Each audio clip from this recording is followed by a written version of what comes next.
Hello hi good evening friends. ಇವತ್ತು 10 June 2017. ಇವತ್ತಿನ ಪ್ರಚಲಿತ ಘಟನೆ ನಾವಿಲ್ಲಿ ಡಿಸ್ಕಸ್ ಮಾಡೋಣ. Let start. 1ನೇ ತರಗತಿ ಪ್ರವೇಶಕ್ಕೆ 5 ವರ್ಷ 5 ತಿಂಗಳು ವಯೋಮಿತಿ ನಿಗದಿ. ನಮ್ಮ ಕರ್ನಾಟಕ ಸರ್ಕಾರ ರಾಜ್ಯದ ಯಾವುದೇ ಶಾಲೆಯಲ್ಲಿ 1ನೇ ತರಗತಿಗೆ ಮಗುವನ್ನು ಸೇರಿಸಬೇಕಾದ್ರೆ ಅವನ ವಯೋಮಿತಿ 5 ವರ್ಷದ 5 ತಿಂಗಳು ಆಗಿರಬೇಕಂತ ಸಾರ್ವಜನಿಕ ಶಿಕ್ಷಣ ಇಲಾಖೆಯವರು ಸೂಚನೆಯನ್ನ ನೀಡಿದ್ದಾರೆ. ಇದರ ಅರ್ಥ ಒಂದು ಮಗುವಿಗೆ 5 ವರ್ಷದ 5 ತಿಂಗಳು ಆಗಬೇಕಂದ್ರೆ ಆ ಮಗು 2012 ಜನವರಿ 1 ಜನಿಸಬೇಕು. ಒಂದು ವೇಳೆ ಒಂದು ಮಗುವಿಗೆ LKG ಸೇರಿಸಬೇಕಾದ್ರೆ ಅವನ ವಯೋಮಿತಿ 3 ವರ್ಷದ 10 ತಿಂಗಳು ಆಗಿರಬೇಕು. ಕಳೆದ ವರ್ಷ ಈ ನಿಯಮದ ಪ್ರಕಾರ ಒಂದು ಮಗುವಿಗೆ 1ನೇ ತರಗತಿಗೆ ಸೇರಿಸಬೇಕಾದ್ರೆ ಅವನ ವಯಸ್ಸು 5 ವರ್ಷದ 10 ತಿಂಗಳು ಆಗಿರಬೇಕಂತ ಇತ್ತು. ಈ ವರ್ಷ ಅದು 5 ವರ್ಷ 5 ತಿಂಗಳು ಮಾಡಿದ್ದಾರೆ. ಬ್ರಿಟನ್ ಸಂಸತ್ತಿಗೆ ಆಯ್ಕೆಯಾದ ಮೊಟ್ಟ ಮೊದಲ ಸಿಖ್ ಮಹಿಳೆ. ಬ್ರಿಟನ್ನಲ್ಲಿ ಸಂಸತ್ ಚುನಾವಣೆ ನಡೆದಿತ್ತು. ಆ ಒಂದು ಚುನಾವಣೆಯಲ್ಲಿ ಭಾರತೀಯ ಮೂಲದ ಸಿಖ್ ಮಹಿಳೆಯಾದ ಪ್ರೀತ್ ಕೌರ್ ಗಿಲ್ ಅವರು ಜಯವನ್ನ ಗಳಿಸಿದ್ದಾರೆ. ಇವರು ಈ ಒಂದು ಬ್ರಿಟನ್ ಸಂಸತ್ತಿಗೆ ಆಯ್ಕೆಯನ್ನ ಹಾಕಿದ್ದಾರೆ. ಇವರ ಒಂದು ಪಕ್ಷದ ಹೆಸರು ಲೇಬರ್ ಪಕ್ಷ. ಈ ಒಂದು ಲೇಬರ್ ಪಕ್ಷದ ಪರವಾಗಿ ಇವರು ಬರ್ಮಿಂಗ್ಹ್ಯಾಮ್ ಎಡನ್ ಬಾಸ್ಟನ್ ಕ್ಷೇತ್ರದಲ್ಲಿ ಕಣಕನ್ನ ಹಿಡಿದರು. ಇವರಲ್ಲಿ ಜಯ ಗಳಿಸಿ ಈಗ ಬ್ರಿಟನ್ ಸಂಸತ್ತಿಗೆ ಇವರು ಆಯ್ಕೆಯನ್ನಾಗಿದ್ದಾರೆ. ಬ್ರಿಟನ್ ಸಂಸತ್ತಿಗೆ ಆಯ್ಕೆಯಾದ ಭಾರತೀಯ ಮೂಲದ ಸಿಖ್ ಮಹಿಳೆ ಎಂಬ ಒಂದು ಹೆಗ್ಗಳಿಕೆಗೆ ಇವರು ಪಾತ್ರರಾಗಿದ್ದಾರೆ. ಮಿಲಿಟರಿ ಪೊಲೀಸ್ನಲ್ಲಿ ಮೊದಲ ಬಾರಿಗೆ ಮಹಿಳಾ ಸಿಬ್ಬಂದಿ ನೇಮಕ. ಜನರಲ್ ರಾವತ್. ಅಂದ್ರೆ ಮೊದಲು ಮಹಿಳೆಯರನ್ನ ಮಿಲಿಟರಿ ಪೊಲೀಸ್ ಪಡೆಯಲ್ಲಿ ಅವರಿಗೆ ಸೇರ್ಪಡೆಯನ್ನ ಮಾಡಲಾಗ್ತದೆ. ನಂತರ ಸಶಸ್ತ್ರ ಪಡೆಯಲ್ಲಿ ಅವರಿಗೆ ನೇಮಕವನ್ನ ಮಾಡಲಾಗ್ತದೆ. ಅಂದ್ರೆ ಮೊದಲು ಈ ಒಂದು ಮಿಲಿಟರಿ ಪೊಲೀಸ್ ಪಡೆಯಲ್ಲಿ ಏನು ಸೇರ್ಪಡೆ ಮಾಡ್ತಾರೆ, ಅವರಿಗೆ ವೈದ್ಯಕೀಯ, ಕಾನೂನು, ಶಿಕ್ಷಣ, ಸಿಗ್ನಲ್ ಮತ್ತು ಇಂಜಿನಿಯರಿಂಗ್ ವಿಭಾಗದಲ್ಲಿ ಅವರಿಗೆ ನೇಮಕಾತಿಯನ್ನು ಮಾಡಲಾಗುತ್ತದೆ. ಕೆಲವು ವರ್ಷಗಳ ನಂತರ ಪರಿಶೀಲನೆ ನಡೆಸಿ ನಂತರ ಅವರಿಗೆ ಸಶಸ್ತ್ರ ಪಡೆಯಲ್ಲಿ ಅವರಿಗೆ ಆಯ್ಕೆಯನ್ನು ಮಾಡಲಾಗುವಂತ ಈ ಒಂದು ಮಾಹಿತಿಯನ್ನ ಭಾರತೀಯ ಸೇನಾಪಡೆ ಮುಖ್ಯಸ್ಥ ಜನರಲ್ ಬಿಪಿನ್ ರಾವತ್ ಅವರು ತಿಳಿಸಿದ್ದಾರೆ. ಪುಟ್ಟ ಗ್ರಹಕ್ಕೆ ಬೆಂಗಳೂರಿನ ಸಾಹಿತಿ ಹೆಸರು. ಸಾಹಿತಿ ಇವರೊಬ್ಬರು ಬೆಂಗಳೂರಿನ ಇನ್ವೆಂಚರ್ ಅಕಾಡೆಮಿಯ 12ನೇ ತರಗತಿ ವಿದ್ಯಾರ್ಥಿನಿ. ಇವರ ಹೆಸರು ಸಾಹಿತಿ ಪಿಂಗಳಿ. ಇವರ ಹೆಸರು ಕ್ಷೀರಪಥದ ಪುಟ್ಟಗ್ರಹವೊಂದಕ್ಕೆ ಇಡಲಾಗ್ತಾ ಇದೆ. ಈ ಒಂದು ಗೌರವ ಯಾರಿಗೆ ಕೊಡ್ತಂದ್ರೆ, ಯಾರು ವಿಜ್ಞಾನ, ಬಾಹ್ಯಾಕಾಶ ಸೇರಿದಂತೆ ಪ್ರಮುಖ ಕ್ಷೇತ್ರಗಳಲ್ಲಿ ಉನ್ನತ ಸಾಧನೆಯನ್ನ ಮಾಡ್ತಾರೆ ಅವರಿಗೆ ಈ ಒಂದು ಅಂತಾರಾಷ್ಟ್ರೀಯ ಮಟ್ಟದಲ್ಲಿ ಗೌರವವನ್ನ ಕೊಡಲಾಗ್ತದೆ. ಇವರು ಸಾಹಿತಿ ಪಿಂಗಳಿಯವರು ಅಮೆರಿಕದ ಲಾಸ್ ಏಂಜಲೀಸ್ ನಲ್ಲಿ ನಡೆದ ಇಂಟೆಲ್ ಅಂತಾರಾಷ್ಟ್ರೀಯ ವಿಜ್ಞಾನ ಮತ್ತು ಇಂಜಿನಿಯರಿಂಗ್ ಮೇಳದಲ್ಲಿ ಸಂಶೋಧನಾ ಪ್ರಬಂಧ ಮಂಡಿಸಿದರು. ಇವರು ಅಲ್ಲಿ ದ್ವಿತೀಯ ಬಹುಮಾನವನ್ನು ಪಡೆದುಕೊಂಡಿದ್ದಾರೆ. ಹಾಗಾಗಿ ಇವರ ಒಂದು ಸಾಧನೆಯನ್ನು ಗುರುಸಿ ಮೆಸಾಚುಸೆಟ್ಸ್ ವಿಶ್ವವಿದ್ಯಾಲಯ ಇವರಿಗೆ ಈ ಒಂದು ಗೌರವವನ್ನ ನೀಡ್ತಾ ಇದೆ. ಈ ಒಂದು ಗೌರವ ಏನಂದ್ರೆ, ಕ್ಷೀರಪಥದ ಪುಟ್ಟಗ್ರಹವೊಂದಕ್ಕೆ ಇವರ ಹೆಸರನ್ನ ಇಡಲಾಗ್ತದೆ. ಅವರ ಹೆಸರು ಸಾಹಿತಿ ಪಿಂಗಳಿ. 200 ಉತ್ತಮ ವಿಶ್ವವಿದ್ಯಾಲಯಗಳಲ್ಲಿ ಭಾರತದ 3 ಸಂಸ್ಥೆಗಳು. 2018ರ ವಿಶ್ವವಿದ್ಯಾಲಯಗಳ QS ವರ್ಲ್ಡ್ ರ್ಯಾಂಕಿಂಗ್ ಪಟ್ಟಿ ಬಿಡುಗಡೆಯಾಗಿದೆ. ಈ ಒಂದು ಪಟ್ಟಿಯಲ್ಲಿ ಭಾರತದ 3 ವಿಶ್ವವಿದ್ಯಾಲಯಗಳು ಟಾಪ್ 200 ರ್ಯಾಂಕಿಂಗ್ ಪಟ್ಟಿಯಲ್ಲಿ ಸ್ಥಾನವನ್ನ ಪಡೆದುಕೊಂಡಿದ್ದಾವೆ. ಈ 2017ರ ಪಟ್ಟಿಯಲ್ಲಿ IISc ಭಾರತೀಯ ಸಂಸ್ಥೆಗಳಲ್ಲಿ ಅತ್ಯಧಿಕ ಸ್ಥಾನದಲ್ಲಿತ್ತು. ಅಂದ್ರೆ 2017ರ ಒಂದು ಪಟ್ಟಿಯಲ್ಲಿ Indian institute of science Bengaluru ಇದು ಭಾರತೀಯ ಸಂಸ್ಥೆಗಳಲ್ಲಿ ಮೊದಲನೇ ಸ್ಥಾನವನ್ನು ಪಡೆದುಕೊಂಡಿತು. ಆದರೆ ಈ ವರ್ಷ ಅಂದ್ರೆ 2018ರ ಒಂದು ಪಟ್ಟಿಯಲ್ಲಿ ದೆಹಲಿಯ ಇಂಡಿಯನ್ ಇನ್ಸ್ಟಿಟ್ಯೂಟ್ ಆಫ್ ಟೆಕ್ನಾಲಜಿ ಮೊದಲನೇ ಸ್ಥಾನವನ್ನ ಭಾರತೀಯ ಸಂಸ್ಥೆಗಳಲ್ಲಿ ಪಡೆದುಕೊಂಡಿದೆ. ನಂತರ IIT ಬಾಂಬೆ, ಮೂರನೇದು IISc ಬೆಂಗಳೂರು. ಅಂದ್ರೆ 2018ರ ವಿಶ್ವವಿದ್ಯಾಲಯಗಳ QS ವರ್ಲ್ಡ್ ರ್ಯಾಂಕಿಂಗ್ ಪಟ್ಟಿಯಲ್ಲಿ IIT ದಿಲ್ಲಿ 122ನೇ ಸ್ಥಾನವನ್ನು ಪಡೆದುಕೊಂಡಿದೆ. IIT ಬಾಂಬೆ 179ನೇ ಸ್ಥಾನವನ್ನು ಪಡೆದುಕೊಂಡಿದೆ. ಬೆಂಗಳೂರಿನ IISc 190ನೇ ಸ್ಥಾನವನ್ನು ಪಡೆದುಕೊಂಡಿದೆ. BWF ಪಟ್ಟಿಯಲ್ಲಿ ಅಜಯ್ಗೆ 13ನೇ ಸ್ಥಾನ.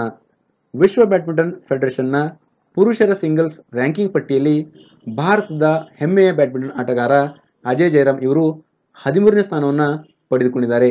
ಈ ಮೂಲಕ ಈ ಒಂದು ರ್ಯಾಂಕಿಂಗ್ನಲ್ಲಿ ವಿಶ್ವ ಬ್ಯಾಡ್ಮಿಂಟನ್ ರ್ಯಾಂಕಿಂಗ್ನಲ್ಲಿ ಸತತವಾಗಿ 2 ಬಾರಿ ದಾಖಲೆಯನ್ನ ಮಾಡಿದ್ದಾರೆ. ಇವರ ಹೆಸರು ಅಜಯ್ ಜಯರಾಮ್. ಇವರೊಬ್ಬರು ಭಾರತದ ಹೆಮ್ಮೆಯ ಬ್ಯಾಡ್ಮಿಂಟನ್ ಆಟಗಾರ.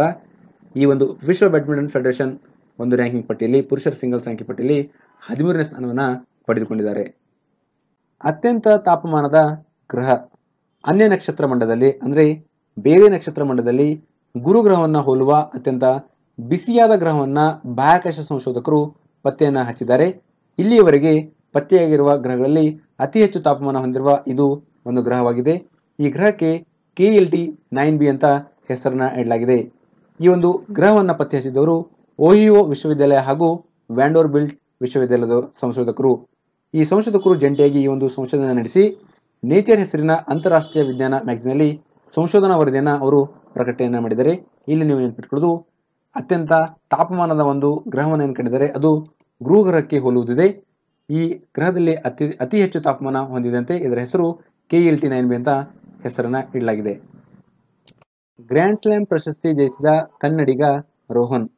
ಸತತ 14 ವರ್ಷಗಳ ಅವಿರತ ಶ್ರಮದ ಬಳಿಕ ರೋಹನ್ ಬೋಪಣ್ಣ ಇವರು ಕನ್ನಡಿಗರು. ಇವರು ತಮ್ಮ 30ನೇ ವಯಸ್ಸಿನಲ್ಲಿ ವೃತ್ತಿ ಜೀವನದ ಮೊದಲ ಗ್ರ್ಯಾಂಡ್ ಸ್ಲಾಮ್ ಪ್ರಶಸ್ತಿಯನ್ನು ಗೆದ್ದುಕೊಂಡಿದ್ದಾರೆ.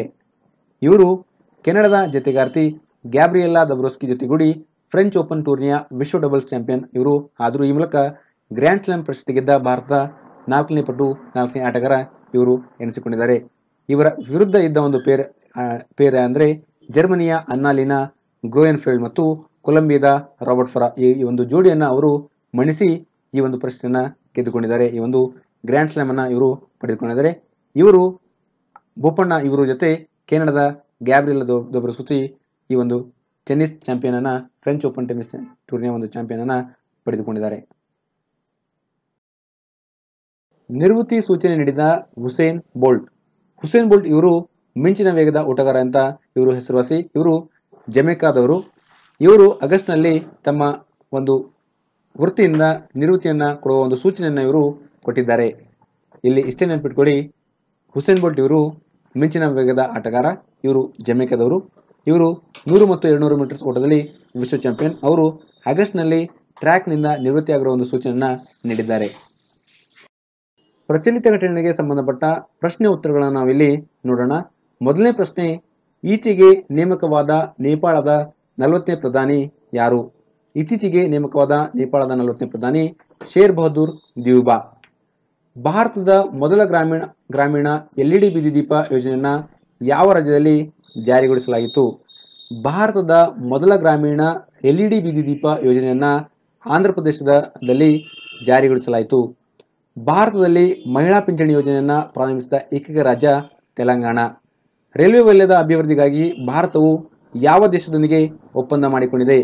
ಈ ಒಂದು ಒಪ್ಪಂದವನ್ನ ಶ್ರೀಲಂಕಾ ದೇಶದೊಂದಿಗೆ ಮಾಡಿಕೊಂಡಿದೆ. ಇದು ರೈಲ್ವೆ ವಲಯದ ಅಭಿವೃದ್ಧಿಗಾಗಿ ನಮ್ಮ ಭಾರತ ಈ ಒಂದು ಶ್ರೀಲಂಕಾ ದೇಶದೊಂದಿಗೆ ಒಪ್ಪಂದವನ್ನ ಮಾಡಿಕೊಂಡಿದೆ.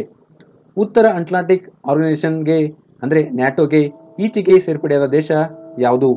ಮಾಂಟೆನೆಗ್ರೋ. ಈ ಒಂದು ದೇಶ ಉತ್ತರ ಅಟ್ಲಾಂಟಿಕ್ ಆರ್ಗನೈಸೇಷನ್ ಅಂದರೆ ನ್ಯಾಟೋ ಈ ಒಂದು ಸಂಸ್ಥೆಗೆ ಸೇರ್ಪಡೆಯನ್ನ ಆಗಿದೆ. ಈಚೆಗೆ ಅರುಂಧತಿ ರಾಯ್ ಅವರು ಯಾವ ಪುಸ್ತಕ ಬಿಡುಗಡೆ ಮಾಡಿದರು? ಎಟ್ ಮೋಸ್ಟ್ ಹ್ಯಾಪಿನೆಸ್. ಈ ಒಂದು ಪುಸ್ತಕವನ್ನು ಇತ್ತೀಚೆಗೆ ಅರುಂಧತಿ ರಾಯ್ ಅವರು ಬಿಡುಗಡೆ ಮಾಡಿದ್ದಾರೆ. ಭಾರತದ ಮೊದಲ ಸಾರ್ವಜನಿಕ ಬೈಸಿಕಲ್ ಸೇವೆ ಟ್ರಿನ್ ಪಬ್ಲಿಕ್ ಬೈಕ್ ಶೇರ್ ಯೋಜನೆಗೆ ಮುಖ್ಯಮಂತ್ರಿ ಈಚೆಗೆ ಯಾವ ನಗರದಲ್ಲಿ ಚಾಲನೆ ನೀಡಿದರು? ಇದು ಮೈಸೂರಿನಲ್ಲಿ. ರಾಷ್ಟ್ರೀಯ ಓಟದ ದಿನವನ್ನ ಯಾವಾಗ ಆಚರಿಸಲಾಗುವುದು? ರಾಷ್ಟ್ರೀಯ ಓಟದ ದಿನವನ್ನ ಜೂನ್ 7ರಂದು ಆಚರಿಸಲಾಗುವುದು. The island of last girl ಪುಸ್ತಕದ ಕರ್ತೃ ಯಾರು? ಮಂಜುಳಾ ಪದ್ಮನಾಭನ್. ಇವರು the island of last girl ಎಂಬ ಪುಸ್ತಕದ ಕರ್ತೃ. ಎ ಫುಲ್ ನೈಟ್ಸ್ ಥಿವರಿ ಸ್ಟೋರೀಸ್ ಎಂಬ ಪುಸ್ತಕದ ಕರ್ತೃ ಯಾರು? ಈ ಒಂದು ಪುಸ್ತಕದ ಕರ್ತೃ ಮಿತ್ರ ಫುಕುನ್ ಅವರು ಎ ಫುಲ್ ನೈಟ್ಸ್ ಥಿವರಿ ಸ್ಟೋರೀಸ್ ಎಂಬ ಒಂದು ಪುಸ್ತಕದ ಕರ್ತೃ. ವಿಶ್ವ ಸಾಗರ ದಿನವನ್ನ ಯಾವಾಗ ಆಚರಿಸಲಾಗುವುದು? ವಿಶ್ವ ಸಾಗರ ದಿನವನ್ನ ಜೂನ್ 8ರಂದು ಆಚರಿಸಲಾಗುವುದು. ಆರೋಗ್ಯ ವಲಯದಲ್ಲಿ ಕೌಶಲ ಅಭಿವೃದ್ಧಿ ಉತ್ತೇಜಿಸಲು ಆರೋಗ್ಯ ಮತ್ತು ಕುಟುಂಬ ಕಲ್ಯಾಣ ಇಲಾಖೆಯ ಕೇಂದ್ರ ಸಚಿವ JP ನಡ್ಡಾ ಅವರು ಯಾವ ನಗರದಲ್ಲಿ skill for life save A life ಯೋಜನೆಗೆ ಚಾಲನೆಯನ್ನ ನೀಡಿದರು? ಅದು ದೆಹಲಿಯಲ್ಲಿ. ಇದರ ಬಗ್ಗೆ ನಾನು ಡಿಸ್ಕಸ್ ಅನ್ನ ಮಾಡಿದ್ದೆ. Question, multi dimensional poverty index ನಲ್ಲಿ ಭಾರತದ ಸ್ಥಾನ ಎಷ್ಟು? ಮಲ್ಟಿ ಡೈಮೆನ್ಷನಲ್ ಪಾವರ್ಟಿ ಇಂಡೆಕ್ಸ್ ನಲ್ಲಿ ನಮ್ಮ ಭಾರತ ಸ್ಥಾನ 37.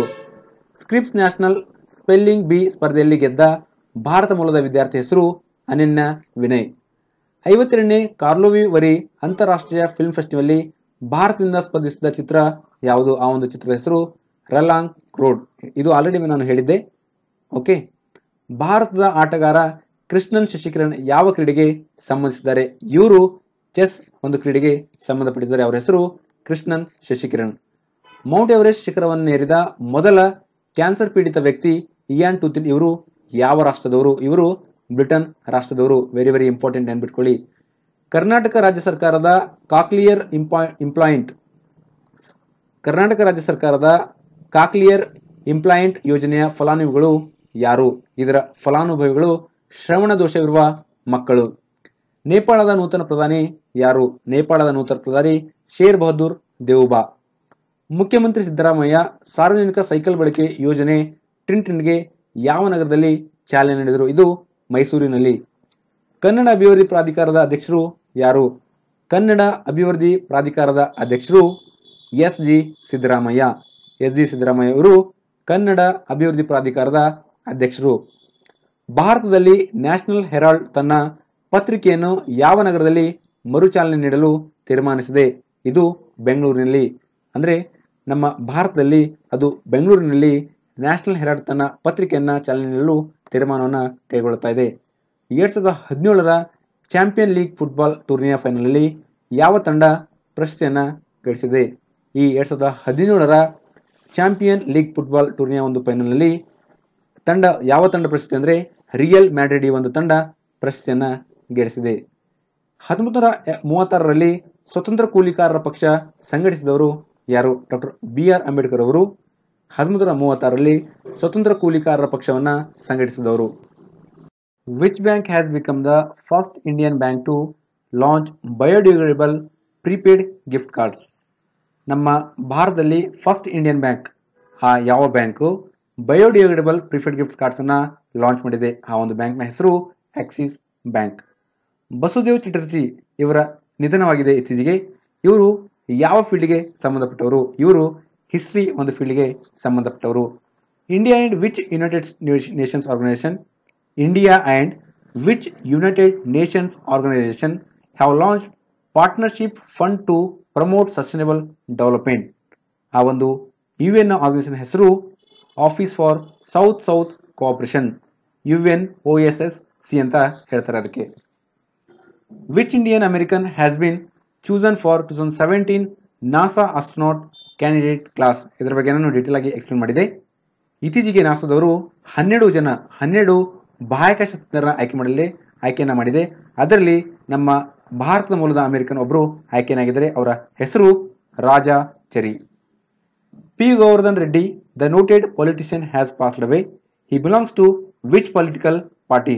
ಇತ್ತೀಚೆಗೆ ಪಿ ಗೋವರ್ಧನ್ ರೆಡ್ಡಿ ಅವರ ನಿಧನವಾಗಿದೆ. ಇವರೊಬ್ಬರು ನೋಟೆಡ್ ಪೊಲಿಟಿಷಿಯನ್. ಇವರು ಯಾವ ಫೀಲ್ಡ್ಗೆ ಅಂದರೆ ಯಾವ ಒಂದು ಪಾರ್ಟಿಗೆ ಇವರು ಪೊಲಿಟಿಕಲ್ ಪಾರ್ಟಿಗೆ ಸೇರ್ಪಡೆ ಆಗಿದ್ದರು? ಅವರು ಇಂಡಿಯನ್ ನ್ಯಾಷನಲ್ ಕಾಂಗ್ರೆಸ್.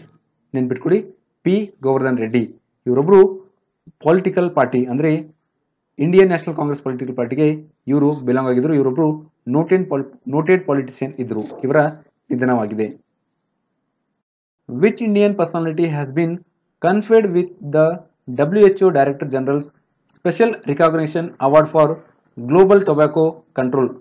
ಟೊಬ್ಯಾಕೋ ಕಂಟ್ರೋಲ್ಗೋಸ್ಕರ ನಮ್ಮ ಭಾರತದ ಒಬ್ಬರು ಪರ್ಸನಾಲಿಟಿ, ಇಂಡಿಯನ್ ಪರ್ಸನಾಲಿಟಿ, ಅವರಿಗೆ WHO director general special recognition award ಅನ್ನು ಕೊಡಲಾಗ್ತದೆ. ಅವರ ಹೆಸರು ಏನಂತ ಕೇಳ್ತಿದ್ದಾರೆ? ಅವರ ಹೆಸರು JP ನಡ್ಡಾ. JP ನಡ್ಡಾ ಇವರೊಬ್ಬರು ಕೇಂದ್ರ ಆರೋಗ್ಯ ಸಚಿವರು. ಇವರು ನಮ್ಮ ದೇಶದಲ್ಲಿ ಟೊಬ್ಯಾಕೋ ಕಂಟ್ರೋಲ್ ಮಾಡೋಕ್ಕೋಸ್ಕರ ಹಲವಾರು ಯೋಜನೆಗಳನ್ನು ಕೈಗೊಂಡಿದ್ದಾರೆ. ಹಾಗಾಗಿ ಅದನ್ನು ಪರಿಗಣಿಸಿ ಇವರಿಗೆ WHO director general special recognition award ಅನ್ನು ಇವರಿಗೆ ಕನ್ಫರ್ಡ್ ಮಾಡಲಾಗಿದೆ. ಅವರ ಹೆಸರು JP Nadda. Which news agency will set up $1 million fund to boost BRICS media cooperation? BRICS media cooperation ಅನ್ನ ಬೂಸ್ಟ್ ಮಾಡೋಕ್ಕೋಸ್ಕರ ಯಾವ ಏಜೆನ್ಸಿ $1 million ಫಂಡ್ ಅನ್ನ ಕೊಡ್ತಾ ಇದೆ, ಸೆಟಪ್ ಮಾಡ್ತಾ ಇದೆ? ಆ ಒಂದು ನ್ಯೂಸ್ ಏಜೆನ್ಸಿಯ ಹೆಸರು ಝೀನಿಯಾ ಫ್ರಾಮ್ ಚೀನಾ. ಚೀನಾದ ಒಂದು ನ್ಯೂಸ್ ಏಜೆನ್ಸಿ, ಅದರ ಹೆಸರು ಝೀನಿಯಾ, XINHUA. ಓಕೆ.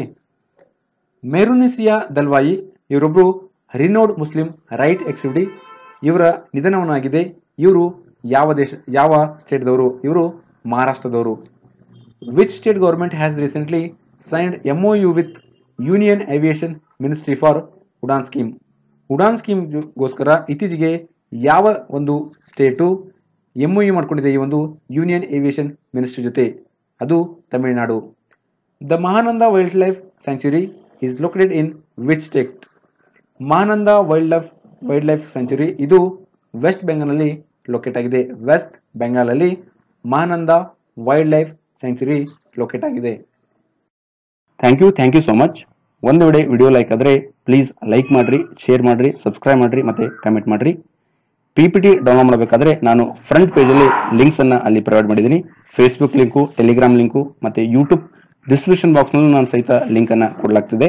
ಅಲ್ಲಿ ಸಹಿತ ನೀವು ಹೋಗಿ ಈ PPTಯನ್ನು ನೀವು ಡೌನ್ಲೋಡ್ ಮಾಡ್ಕೋಬೋದು. Thank you so much.